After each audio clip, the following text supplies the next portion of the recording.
The morning mist clung to the waters of Leyte Gulf like a shroud, but beneath its deceptive tranquility, the most massive naval engagement in human history was about to unfold. It was October 23, 1944, and Admiral William Frederick Halsey Jr. stood on the bridge of the USS New Jersey, his weathered hands gripping the rail, as he gazed across the Philippine waters that would soon run red with the blood of two mighty fleets. The Japanese Empire, reeling from successive defeats across the Pacific, had staked everything on Operation Shogo-1, their desperate gambit to destroy the American invasion fleet at Leyte Gulf. Emperor Hirohito himself had blessed this final, all-or-nothing assault, knowing that failure would spell the end of Japan's Pacific Empire. Vice Admiral Takeo Kurita commanded the powerful center force, steaming through the Sabayan Sea with the massive battleships Yamato and Musashi leading a formidable armada of cruisers and destroyers. Meanwhile, General Douglas MacArthur's promise to return to the Philippines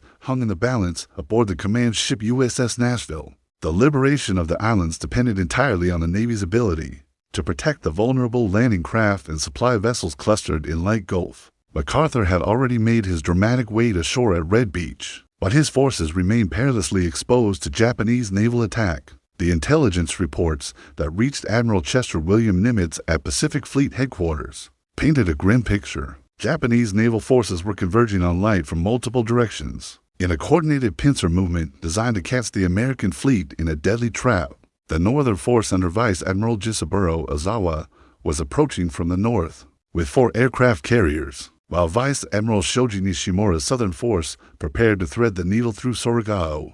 Straight from the south, as referenced in Samuel Eliot Morrison's comprehensive naval history, The Two-Ocean War, the strategic implications of this battle extended far beyond the immediate tactical situation. The outcome would determine whether Japan could maintain its defensive perimeter in the Western Pacific or whether American forces would gain an unstoppable foothold. In the heart of the Japanese Empire, Admiral Thomas Casson Kincaid, commanding the 7th Fleet, understood the magnitude of what lay ahead. His forces were divided between protecting MacArthur's landing operations and preparing for the inevitable naval confrontation. The old battleships Pennsylvania, Tennessee, California, Maryland, Mississippi, and West Virginia, most of them Pearl Harbor survivors seeking redemption, formed the backbone of his battle line in Surigao Strait. The Japanese plan was audacious in its complexity and desperate in its conception. While Kurita's center force would punch through the San Bernardino Strait and fall upon the American landing forces from the north, Nishimura's southern force would simultaneously attack through Surigao Strait. Ozawa's carriers would serve as bait, drawing Halsey's powerful 3rd Fleet away from the landing beaches and leaving them vulnerable to Kurita's devastating assault. But the Americans had advantages the Japanese could not match: superior radar technology, overwhelming air power, and most crucially, the ability to intercept and decode Japanese communications gave them crucial insights into enemy intentions. The stage was set for 4 days of savage fighting that would forever change the balance of power in the Pacific and seal the fate of the Japanese Empire. The darkness of October 24th into 25th was absolute, broken only by the phosphorescent wake of warships moving into their final positions. In the narrow confines of Surigao Strait, Admiral Jesse Bartlett Oldendorf had orchestrated what would become the last great battleship engagement in naval history. His 6 battleships formed the classic crossing the T formation, their massive 16-inch and 14-inch guns trained on the southern approaches, where Vice Admiral Shoji Nishimura's southern force was steaming into oblivion. Nishimura knew he was sailing into a trap, but Japanese naval doctrine demanded sacrifice for the greater good. His force consisted of the battleships Yamashiro and Fuso, the heavy cruiser Mogami, and 4 destroyers. These ships represented some of Japan's finest naval engineering, but they were outnumbered and outgunned by the American fleet waiting in ambush. The admiral had received no confirmation that Kurita's center force would coordinate their attacks as planned, yet he pressed forward with suicidal determination. The first blows came not from the great guns, but from the sleek American destroyers, prowling the dark waters like wolves. Commander Robert Hagen Phillips led his destroyer squadron in a series of torpedo attacks that would become legendary in naval warfare. The USS Melvin, McDermott, and Monson launched their deadly fish into the advancing Japanese column, their crews working with practiced efficiency despite knowing they faced overwhelming odds. At 0-3-0-9 hours, the first torpedo struck the destroyer Machicio, breaking her back in a spectacular explosion that lit the night sky. Within minutes, the Asagumo and Yamagumo followed their sister ship to the bottom, their magazines detonating in geysers of flame and steel. The Japanese formation, already disrupted by the destroyer attacks, began to disintegrate under the relentless American assault. The battleship Fuso, veteran of countless Pacific engagements, absorbed multiple torpedo hits that split her in two. Her bow section continued steaming forward for several more minutes, before finally surrendering to the dark waters, taking with her over 800 Japanese sailors. The sight of the great ship breaking apart sent shockwaves through both fleets, a grim preview of the slaughter to come. Admiral Oldendorf, watching from his flagship USS Louisville, waited until the Japanese force had advanced deep into the strait before giving the order that would echo through naval history: commence firing. The American battle line erupted in synchronized thunder, their muzzle flashes illuminating the water in stroboscopic bursts of orange and white. The Pennsylvania, West Virginia, Tennessee, California, Maryland, and Mississippi, ships that had burned at Pearl Harbor 3 years earlier, now had their moment of revenge. The Yamashiro, Admiral Nishimura's flagship, bore the brunt of the devastating barrage. Armor-piercing shells weighing as much as small automobiles crashed through her superstructure, turning the once proud battleship into a floating inferno. Nishimura himself was killed early in the engagement when a direct hit obliterated the ship's bridge. But the Yamashiro continued fighting with her remaining guns until she finally capsized at Zero Fu. R-19 hours. The heavy cruiser Mogami, attempting to escape the carnage, found herself caught in a crossfire from American cruisers Louisville, Portland, Minneapolis, Denver, and Columbia. Her armor, designed to protect against enemy cruisers, proved inadequate against the concentrated firepower of 5 American heavy cruisers. Firing in unison, within 30 minutes, she was reduced to a burning hulk, her crew abandoning ship as secondary explosions racked her hull. Only one Japanese destroyer, the Shiger, managed to escape the massacre, racing south through a gauntlet of American fire with her paint scorched and her hull riddled with holes. Her survival would provide the only Japanese eyewitness account of the complete annihilation of the Southern Force, a testament to American firepower and tactical superiority that would send shockwaves through the Japanese high command. Dawn of October 25th brought no respite to the embattled American forces. While Admiral Oldendorf celebrated his crushing victory in Surigao Strait, a far more dangerous threat was materializing to the north. Admiral Takeo Kurita's center force, having survived the gauntlet of submarine and air attacks in the Sibian Sea, had successfully transited San Bernardino Strait during the night, was bearing down on the virtually defenseless American landing forces in Leyte Gulf. The only thing standing between Kurita's for battleships,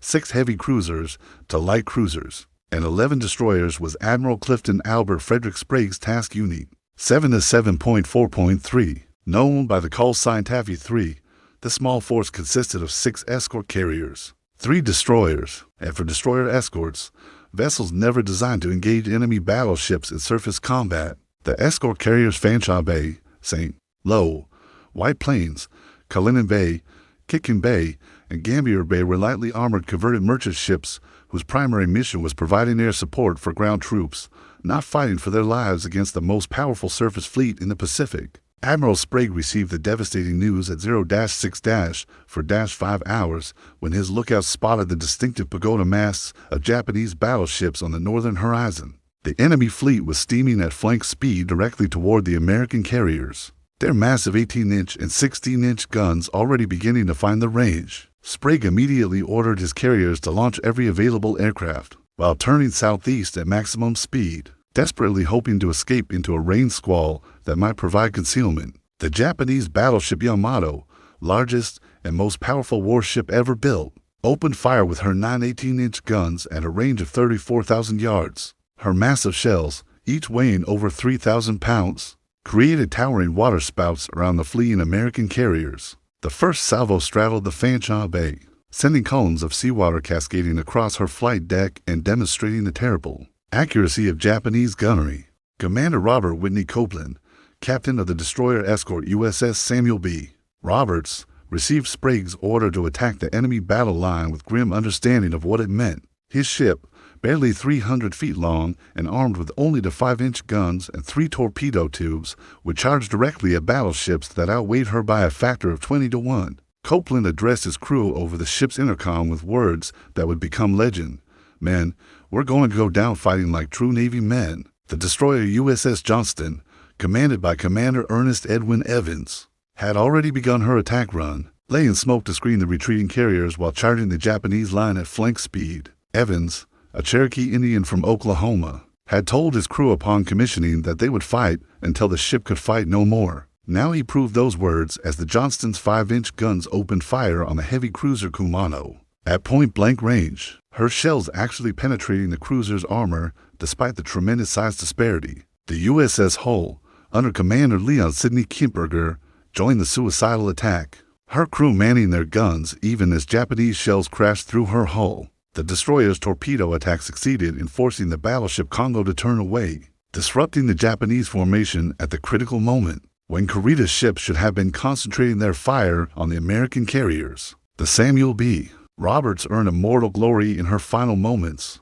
engaging the heavy cruiser Chikuma in a point-blank duel that saw the little destroyer escort score multiple hits on her massive opponent. Her crew fought their 5-inch guns manually when the power failed, loading and firing by hand as Japanese shells systematically destroyed their ship around them. When the Roberts finally went down, she had been in continuous combat for over 2 hours, her guns firing until the very end. The sacrifice of these tin cans achieved what seemed impossible. They had stopped the most powerful naval force Japan could muster and saved the American invasion fleet from annihilation. 300 miles to the north, Admiral William Frederick Halsey Jr. faced the most agonizing decision of his distinguished naval career.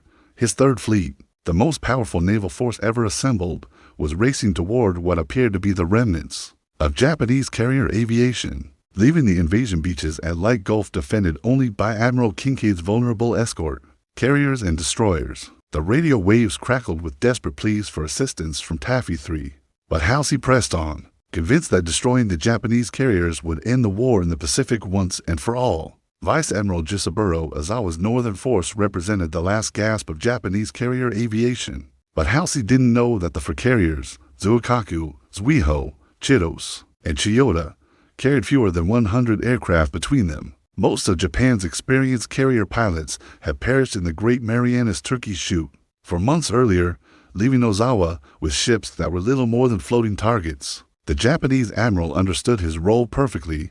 He was the bait in the trap, sacrificing himself and his ships to draw the American fast carriers away from Leyte Gulf. The deception worked flawlessly. Halsey's scout planes had located Ozawa's force at dawn on October 25th. And the admiral immediately ordered his task force 34 to form for battle. The battleships Iowa, New Jersey, Massachusetts, Alabama, Indiana, and South Dakota, accompanied by numerous cruisers and destroyers, represented the pinnacle of American naval power. Their 16-inch guns could destroy any ship afloat, but they were chasing phantoms while the real battle raged 300 miles to the south. Admiral Mark Andrew Mitcher's Task Force 58 launched the first airstrikes against Ozawa's carriers at 0-8-0-0 hours. The Japanese ships, lacking adequate air cover, fought back with desperate courage, but were systematically overwhelmed by wave after wave of American dive bombers, torpedo planes, and fighters. The carrier Chitos was the first to succumb, her flight deck erupting in flames as American bombs found her aviation gasoline storage compartments. Meanwhile,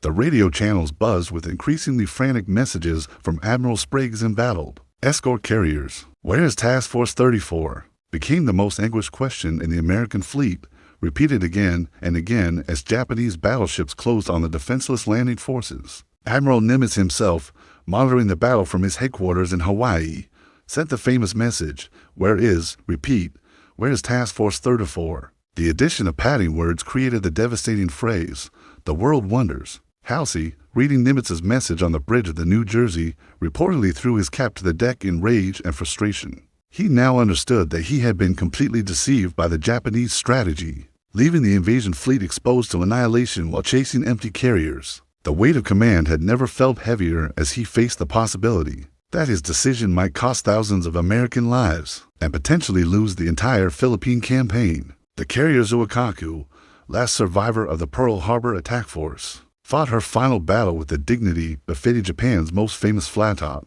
Her handful of remaining aircraft made futile attacks against the overwhelming American air armada, their pilots choosing death over surrender in accordance with the Bushido Code. When American bombs finally broke her back, she rolled over and sank with her battle flag still flying, taking with her the last vestiges of Japanese naval aviation supremacy. Vice Admiral Willis Augustus Lee's battleships finally opened fire on the Japanese surface ships. At 11:15 hours, their massive guns speaking with authority that had been building for 3 years of Pacific warfare. The battleship shells, fired at extreme range, created spectacular water spouts around the fleeing Japanese vessels. But most of Ozawa's remaining ships managed to escape under cover of rain squalls and their own desperate courage, as the northern force died under American guns and bombs. Halsey received word that Admiral Kurita had mysteriously withdrawn from his attack on the American landing forces, turning back toward San Bernardino Strait just as victory seemed within his grasp.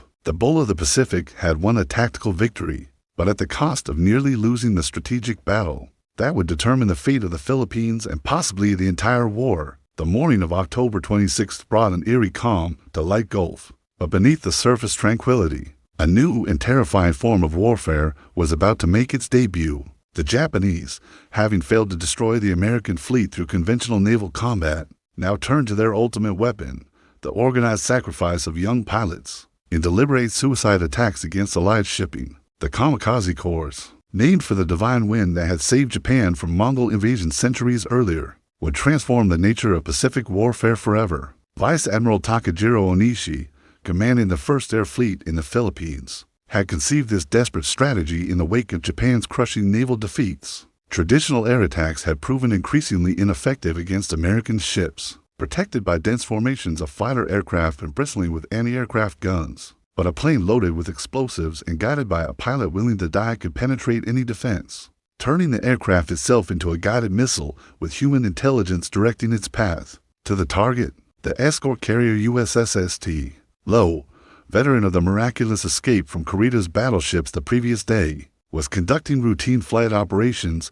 when the first organized kamikaze attack struck the American fleet. At 10:47 hours, Lieutenant Yukio Seki led his special attack unit in a coordinated dive against the vulnerable carriers of Taffy 1, Admiral Thomas Latimer Sprague's task unit operating south of Samar Island. The St. Lowe's radar operators detected the incoming Japanese aircraft, but in the confusion following the previous day's battle, many assumed there were friendly planes returning from combat missions. The ship's combat air patrol had been reduced to maintain aircraft for ground support operations, leaving the carriers with minimal fighter protection. When the truth became apparent, it was already too late to mount an effective defense. Seki's Zero fighter, its wings heavy with explosive charges, plunged through the intense anti-aircraft fire surrounding the American formation. The pilot, a former instructor who had trained dozens of naval aviators before volunteering for this final mission, aimed his aircraft directly at the St.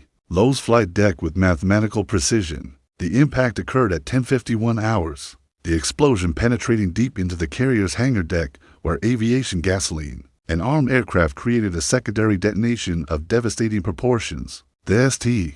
Lowe, which had survived the gunfire of Japanese battleships just 24 hours earlier, succumbed to a single aircraft flown by one determined pilot. The massive internal explosion lifted the ship's flight deck like a piece of cardboard, hurling aircraft and debris hundreds of feet into the air before the carrier rolled over. It sank within 30 minutes. The loss shocked the American fleet and provided Japanese commanders with proof that their new tactics could succeed where conventional warfare had failed. As detailed in Admiral Halsey's post-war memoirs Admiral Halsey's Story, the psychological impact of these suicide attacks proved as devastating as their physical destruction. American sailors, who had grown accustomed to fighting an enemy who valued survival and tactical withdrawal, when faced with overwhelming odds, now confronted opponents who sought death as eagerly as victory. The traditional rules of naval combat no longer applied.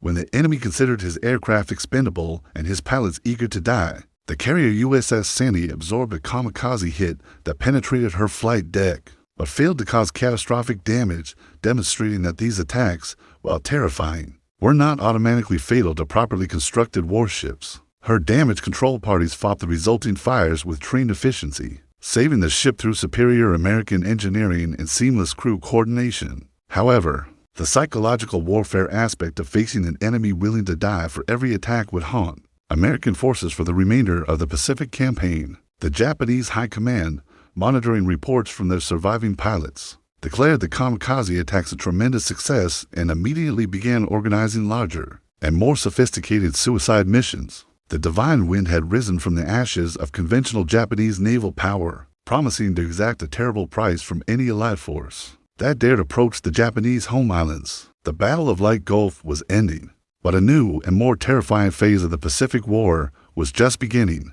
The aftermath of the Battle of Leyte Gulf revealed the staggering scope of America's greatest naval victory, but also the enormous cost Japan had paid in its desperate gamble to halt the Allied advance toward the home islands. As the smoke cleared over the Philippine waters, both navies began tallying their losses in ships, aircraft, and most importantly, the irreplaceable human lives that had been sacrificed in for days of savage combat across multiple theaters of operation. Japanese losses were catastrophic by any measure of naval warfare. The Imperial Navy had committed virtually its entire remaining surface fleet to Operation Shogo-1, staking the Empire's future on one final, coordinated assault against American forces. The destruction of 4 aircraft carriers, 3 battleships, 10 cruisers, and 11 destroyers represented not just the loss of individual warships, but the complete collapse of Japan's ability to conduct major naval operations. Over 10,000 Japanese sailors had perished in the cold waters of the Philippine Sea,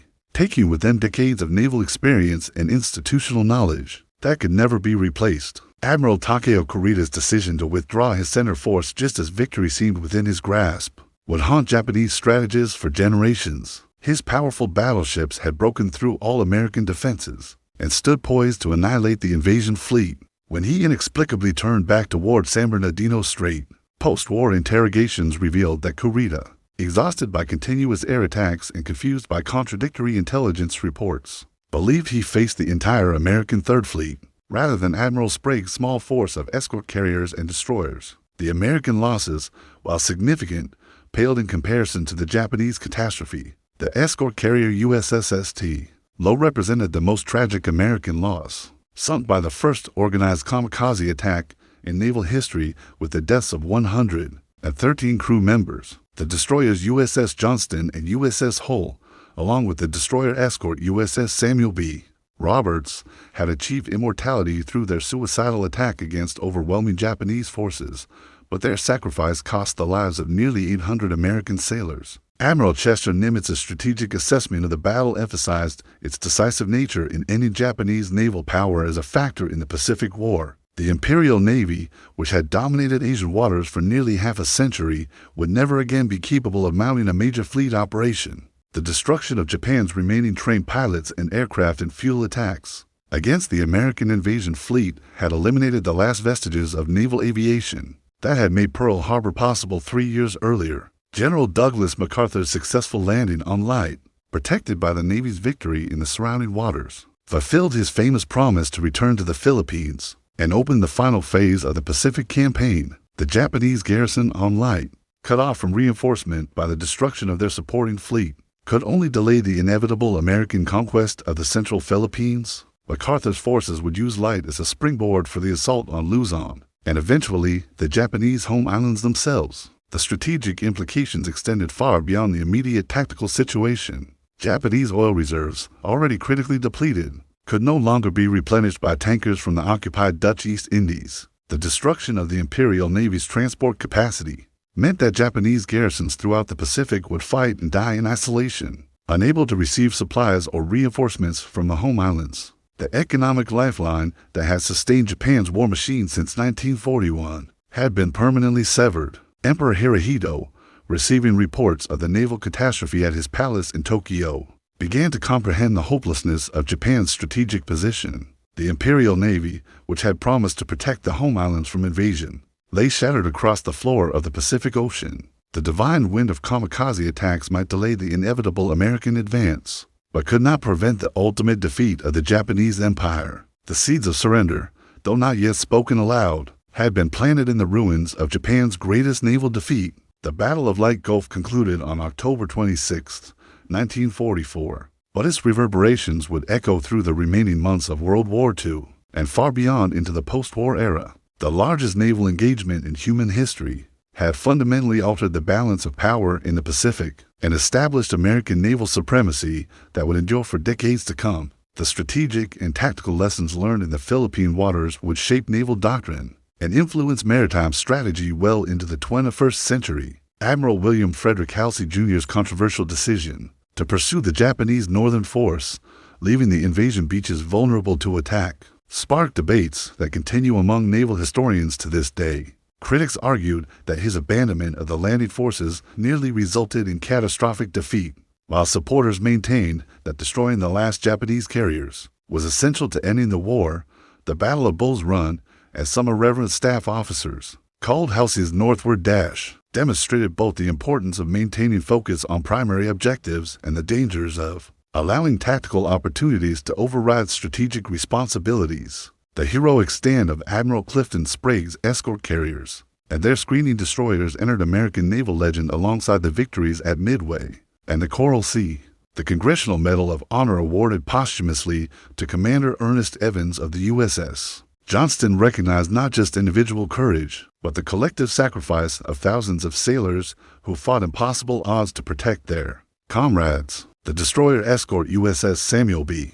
Roberts earned the nickname the destroyer escort that fought like a battleship, a testament to the courage and determination that characterized American naval forces throughout the Pacific Campaign. Japanese naval aviation, the force that had struck Pearl Harbor and dominated the early years of the Pacific War, died in the skies over Leyte Gulf. The few remaining experienced pilots, veterans of battles from Pearl Harbor to the Philippine Sea, perished in futile attacks against overwhelming American fighter opposition. Their replacements, hastily trained teenagers with minimal flight experience, could only delay the inevitable through sacrifice rather than skill. The transformation of Japanese aviation from a precision instrument of war into a desperate weapon of mass suicide marked the complete reversal of fortune that had occurred since December 7, 1941. The emergence of organized kamikaze attacks during the battle's final phase introduced a new dimension of horror to naval warfare. American sailors, who had learned to respect Japanese courage and tactical skill,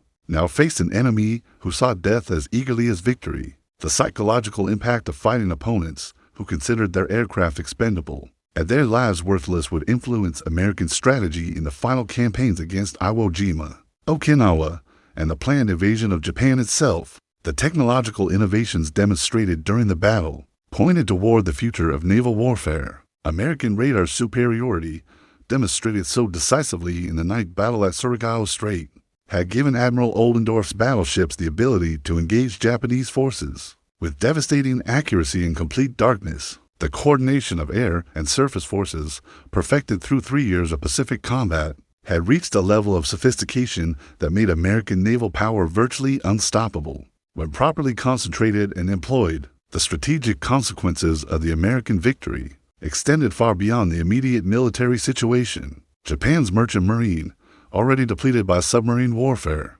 lost its naval escorts and could no longer maintain the supply lines essential to the home island's survival. Raw materials from Southeast Asia and oil from the Dutch East Indies could no longer reach Japanese factories, dooming the empire's war production to inevitable collapse. The industrial capacity that had enabled Japan to challenge the Western powers lay helpless without the ships to bring it fuel and raw materials. The Battle of Leyte Gulf marked the end of the Imperial Japanese Navy as an effective fighting force and established American control over the Pacific that would endure through the remainder of World War II and beyond. The young sailors who had survived the crucible of combat in Philippine waters would return home as veterans of the greatest naval victory in their nation's history, carrying with them the knowledge that American courage, industrial might, and tactical innovation had triumphed over a determined and skillful enemy. Their victory in the waters of Leyte Gulf had secured not just the liberation of the Philippines, but the ultimate defeat of the Japanese Empire and the dawn of American naval supremacy in the Pacific Ocean.